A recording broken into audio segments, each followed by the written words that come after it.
We have all been told to hold our temper when we get angry. Don't blow a fuse. Of course, we're also told we shouldn't keep our anger bottled up inside. So which is it? John Stossel found some people actually taking lessons on how to lose their temper. Or not. We'll let him explain. Many people believe humans are a lot like pressure cookers, that we need to let off steam sometimes. You didn't even say one nice word to them! Jim Gigenti believes that. Make believe you have someplace to go. Come on! Jim and his family live in Philadelphia, where Jim works for an internet company. A lot of the time, Jim's a good husband and father. Get up, White Sky. But he also spends a lot of time snapping at his wife, Jan, and their 2 kids. Whatever possessed you to do that? See, and I think you need to spend some time in your room. Jim doesn't think there's anything wrong with his anger. He feels it works for him. And how come you're not out of your uniform yet? And many people believe that this You want to stay in your lane? is healthy. Ex-Marine David Morgan recently opened a new business in Los Angeles dedicated to helping people vent. Though not at people. For just $8, customers get to spend a few minutes beating on this dummy. This is what this is for, the Bataka.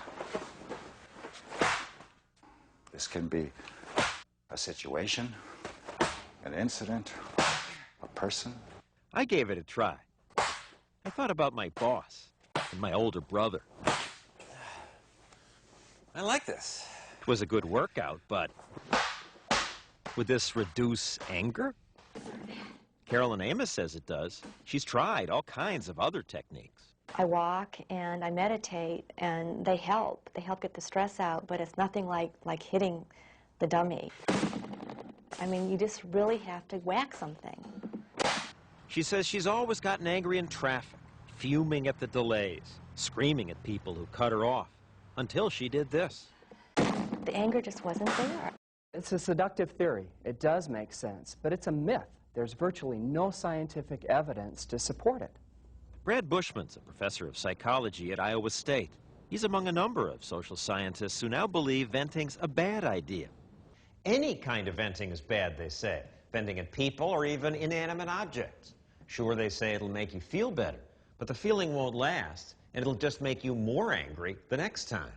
All the advice I hear is that if you're angry, you gotta vent it, or it eats you up. It's bad advice. It produces harmful effects. It's bad for society.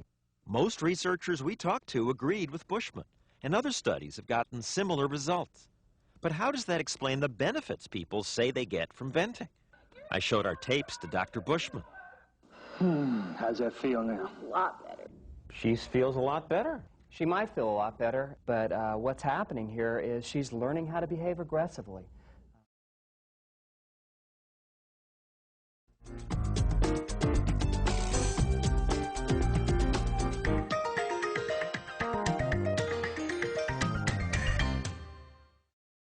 Well, now some experts on anger say there are different kinds of anger disorders, that there are people who overvent and others who undervent, that these are different problems and therefore they should be treated differently. An underventer like Florence, who's mostly repressed her anger, may benefit from being encouraged to get it out in a safe way. On the other hand, an overventer like Jim, who already vents at the slightest annoyance, It's green. needs to learn techniques to control his anger. All the experts say venting at people, especially your family, is a bad idea. Then I think you need to spend... After a while, as Jim watched himself on our tapes, he started to think that maybe he did have a problem. And how come you're not out of your uniform yet? I wouldn't want somebody talking to me that way. I've got to learn to back off. Jim agreed to attend this anger management workshop at the Albert Ellis Institute in New York City. It's run by Ray DiGiuseppe, who tries to get people to exchange their angry reactions for something more useful. So have you done much problem solving? Not to this point. Comparative studies have shown that this kind of anger treatment clearly does work for overventers. First, Ray tries to show them how their anger affects their relationships. The most negative consequence of anger is that it impairs interpersonal relationships in the long run. In the short run, you get people to do what you want. Jim, for example, uses his anger to keep his kids under control. Yelling and screaming at them and embarrassing them isn't really going to solidify the relationship or get them to behave better. In fact, Ray tells Jim, your anger actually keeps you from solving your problems. He asks Jim to try a different approach. Next time, says Ray, when driving home, change the way you think about things. Let me expect that they're not going to do what I want, and let me figure out how I'm going to handle the situation. In the next session, he tells Jim, give your daughter a choice. Either clean it up or you don't watch TV for a night, 2 nights. No computer or So something give a real more. consequence. Right. Okay, now is there any way that she talks that I could do to be more like her? Does she? You can call me an idiot a couple of times Does as she you're do going that? up the stairs. Okay, ready? Mm-hmm. Oh, Dad, you're such an idiot. Why don't you just let me watch the TV? I'll do it when I'm done. I'll do it later. You know, don't bother me with that, Dad. I'll do it later. All right, that's it. No TV. Go to your room. Oh, Dad, you're such an idiot. That's okay. You still have no TV. How angry did you feel then? I felt no anger. Why? Because I came to the realization that I was not going to accomplish anything by having a verbal battle. I know how to handle the situation. Jim attended 4 of these sessions in 4 weeks. Have they helped? Absolutely. What have you learned?